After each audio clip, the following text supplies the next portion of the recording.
Welcome to Black Light Mass Incarceration Show. I am your host, Cierra Cobb.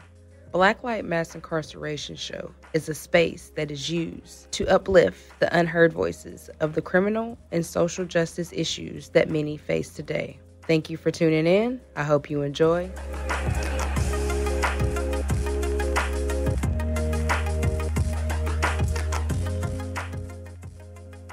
Welcome, Black Light, to another episode. We have a special guest calling in from Virginia to talk to us about restorative justice, because that's a very important subject that is touched on but not touched on a lot. So go ahead and introduce yourself to the audience.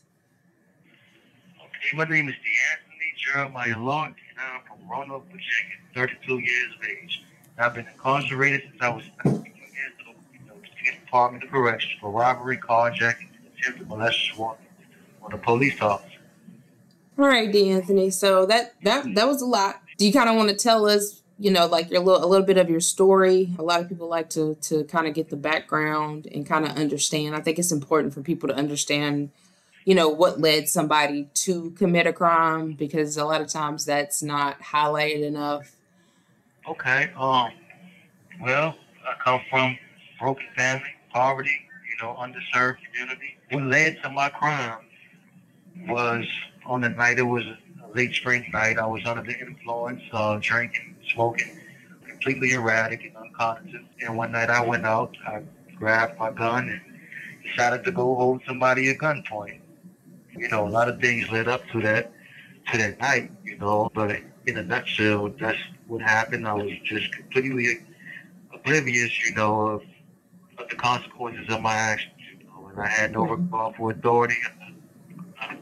Uneducated. I mean, there's a lot of factors there, but this is a story that we're familiar with, Right. Especially for a young black kid coming up. So, a lot of us are unaware, the ramifications of our actions and what they do.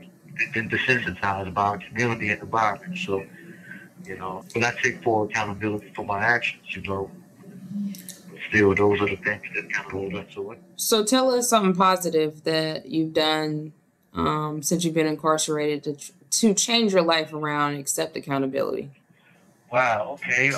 Throughout most of the years of my incarceration, 13 years going now, I was absent-minded. It was like I was asleep, throughout my entire, incarceration phase. One day I woke up and realized that I was in prison, and ever since then, I've been like on the path of redemption to restore myself, to repair that harm that I've committed. I've been studying the law. I've, taken advantage of all the educational opportunity, and it didn't really dawn on me, the severity of my crime and how serious it was until I started studying the law.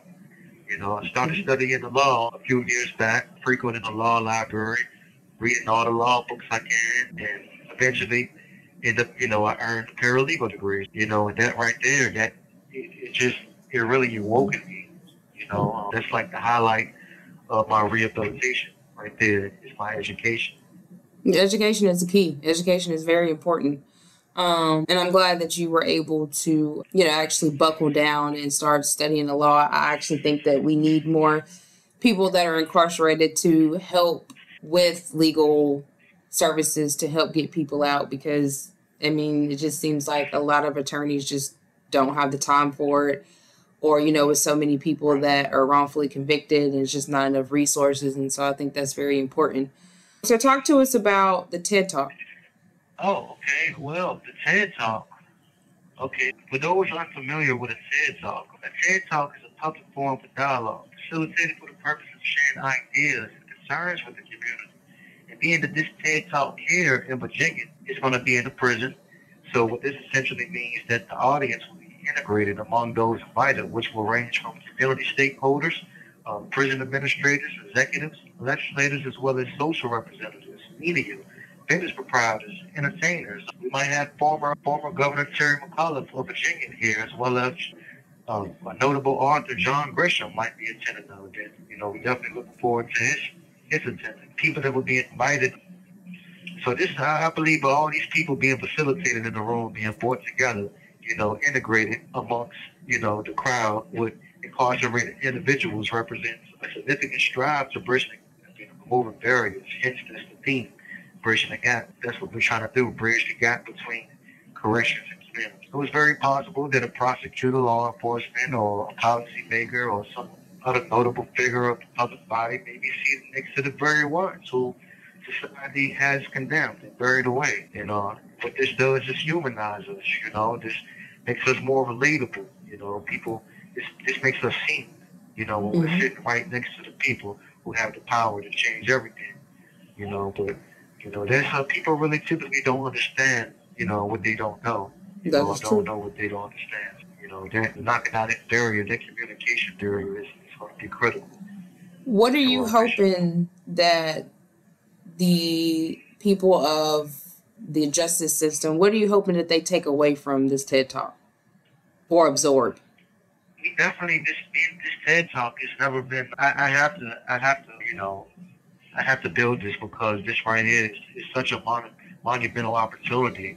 It's going to be the first TEDx event in the South, so it's never happened nowhere else in the South before. Just looking at the history of Virginia and being conservative, these type of initiatives have usually been turned away. I would like to use this TED talk to help change the narrative, right, of incarcerated individuals, to humanize us and really, really affect some type of profound, powerful criminal justice reform with this event right here. Virginia has a history of harsh, punitive policies, that keep people locked up for indeterminate periods of time with numerical life sentences. Virginia abolished parole in the early 1990s. Like North We've been Carolina. serving 85% of our time. Mm-hmm. North Carolina Yeah, too. Virginia. You want to talk to us about restorative justice and what it means and how it could change the whole narrative? Okay, well, restorative justice is a powerful concept. It's a mindset. It's a global initiative. Restorative justice is touching the world right now. It's touching the public education sectors, the workforce setting. Agriculture. Restorative justice is everywhere, but it's basically it's a principle. And it can be defined as a three-pronged approach as far as criminal justice is concerned and achieving justice and healing for our communities. That involves the victim, community, and offender in that order. So it stands on three pillars of harm, needs, and obligations. But the most critical component of restorative justice in terms of criminal justice is that it genuinely satisfies the victims. It upholds public safety while simultaneously reducing violent crime, recidivism, mass incarceration in the most cost-effective way for taxpayers. So it's a utilitarian approach. I believe that the overarching idea and practical mindset of restorative justice is needed here in Virginia and in North Carolina as well. Yes, I totally agree. I know that North Carolina is attempting to try restorative justice. We've actually done it in one of our prisons to kind of help heal the community. And that's the problem that public safety and prosecutors have not grasped, is the fact that because you are giving somebody a life sentence or the death penalty or 20, 30, 40, 50, 60 years, that is not healing the victim. And on top of Right. that, you actually have to make sure the person that you are giving this amount of time to actually committed that crime, because we know we across America there's a lot of people wrongfully convicted, especially the black and brown and poor communities who are wrongfully convicted and wrongly accused of a crime that they never committed. But when somebody does commit a crime, healing each other, because when somebody commits a crime, they're committing the crime because of poverty or economic or generational trauma. And then when the victim's family is dealing with the loss of their loved one that they will never see again, giving somebody that amount of time or death penalty or just an ungodly amount of time is still not going to heal the open wound. And so I've heard a lot of families say that, after the person was convicted, that they still didn't feel like that solved anything because they still have that open wound that is not healed. And so when you're healed, then you're able to look past, saying you want somebody to get the death penalty or saying you want somebody to get this insane amount of time. Like, I do believe that when people commit crimes, does need to be accountability and maybe some time to think about that, but not an amount of time to say, oh, well, you can never be rehabilitated, because everybody can be rehabilitated. And we know that sometimes the people in power commit crimes, but because they're in power, that goes under the rug. And we always have to understand that everybody's human and everybody makes mistakes. And we got to get out the cancel culture, as we call it, where we just cancel people away and say that you'll never be rehabilitated.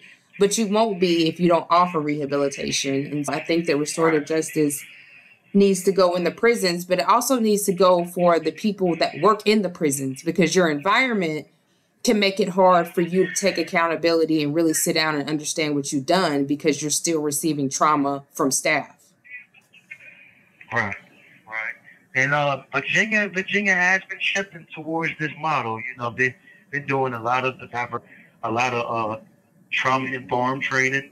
So they have been trying. But it's going to take collaboration on all levels to affect this. You know, affect this important to really make a difference. You know, and truly transform our criminal justice system. And, you know, it's a very simple it's a very simple concept, but complex at the same. But accountability is is the foundational beliefs of what accepting accountability for his actions. You know, that's at the forefront. You know, I don't believe a victim can move forward if the individual who, offended him or her, accepts accountability. So I agree. I agree. people that are really done for good what it is talking about stands for technology. You know, technology has done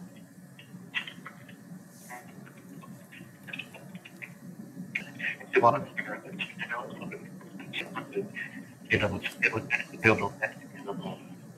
And I hope people are supportive of the TED Talks. If not, they can go online and find a TED Talk and see what it is. Or you can go into www.proximityforjustice.org and collaborate if you want, and you can set up a TED Talk event in your local community as well. I really, really implore everybody to be involved in TED Talk. So, And I'm starting to see a lot of formerly incarcerated people do TED Talks as well. And I think that's very important for them to share their story of how they made it through incarceration, but also what they're doing in their community to change things, being that they experience the system. So it's very important that we continue to, give back and inform and reform, because if you're not close to the situation, you will never understand what it is until, you've been directly or indirectly impacted. right, right. So, Virginia has a legislative history of acknowledging restorative justice programs. It told in the early 1990s.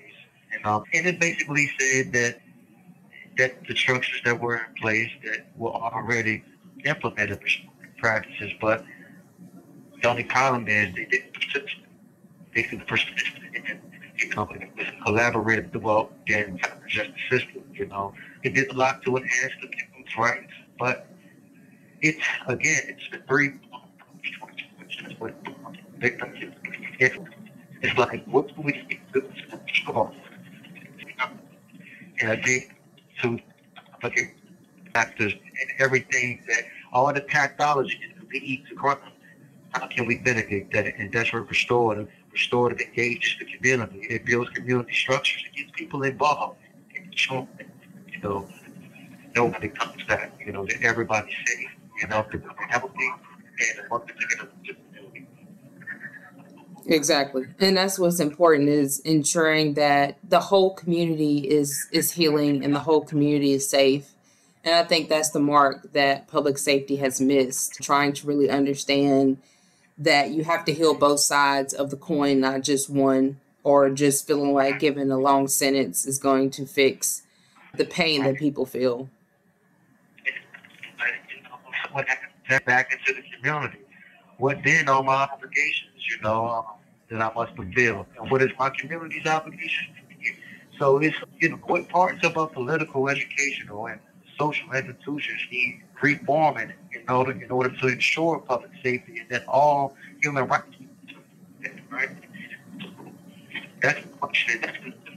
So, what are the young, black, and disadvantaged? Culturally, I still play the active role in destroying my people. I believe now that it's incumbent upon me to rectify it and help them rebuild my community and to a better place than I inherited. When it comes to justice, I believe the problem isn't the methods to achieve victim satisfaction, nor the obligations that I have to prepare the harm. Now, it's on the other side. It's on the other side of the bridge. What is the community going to do to make sure that, that the larger society issues, are not creating a redemptive stumbling block, to justice for me as well. That is true. And then, I hope that it also shifts the way that the people in power think because, as we all know, prison is $1 billion, industry, and that they need to understand that you can also have a growing economical society when everybody is putting in, not just, having people incarcerated and getting free labor. And that comes with a lot of the companies that are getting free labor services. And so I know in North Carolina, one of the companies has done away with contracting with the prison to do free labor, and they're going to do something else. And so I hope that that is a prime example and more people start going that direction to understand you can't use bodies to get free labor in order to excel your economic status. Right. One of the things, that I hope bring about is more educational opportunities, especially while people are in prison. People are sitting around idly in prison. It's a lot of strain on the institution to provide the quality rehabilitation services that they need. But a whole lot of people wouldn't be in prison if they had an education. Like for me, for example, I couldn't take accountability unless I learned the law, how my community and a healthy society functions, in my relation to the state. When I learned the law, I began to feel a genuine remorse for breaking the law, right? And I feel connected to my community. Education. I believe public awareness, education, among others, is very, very important in prison. It's what determines the quality of an individual's personal and interpersonal life. So education is vital. That's true. Especially while in prison. That's true. Well, DeAnthony, thank you for your story. Definitely share it. And send me your information just in case people want to get in contact and reach out and see how we can collaborate. Okay. Well, you can hit me on Facebook on D. Jeremiah Lott on Facebook, or if you want to support the TEDx talk, go on www.proximityforjustice.org. And I encourage you to also give a donation to support the TEDx talk. It's professional filmmakers producing the thing, a lot of research and material to effectively prevent and showing the and tackle reaching and promoting the interests of justice. We really need our support. Anything, reach out, if you want, you can be who's appreciated. Any support that you're willing to give. All right, DeAnthony, is there anything else you want the audience to know? I really, really appreciate this opportunity to speak. Sure. Look forward to contacting with that. Yeah, call and check in. Especially check in after the TED Talk. We want to hear how it went and what you think, how it was perceived. Okay, well, right now there's other ones that have simultaneously happening that are going on in prison right now. One in Missouri, another in Midwest somewhere. So again, reach out to www.proximityforjustice.org to Miss Delia Cohen, and you can organize a TEDx event in your local community and reach the people that you need to reach in your community as well. All right, that is amazing. All right, DeAnthony, you take care. All right, thank you again. All right, thank you. Bye-bye. So thank you again for tuning in. I hope you enjoyed today's show. Your host, Cierra Cobb. Take care.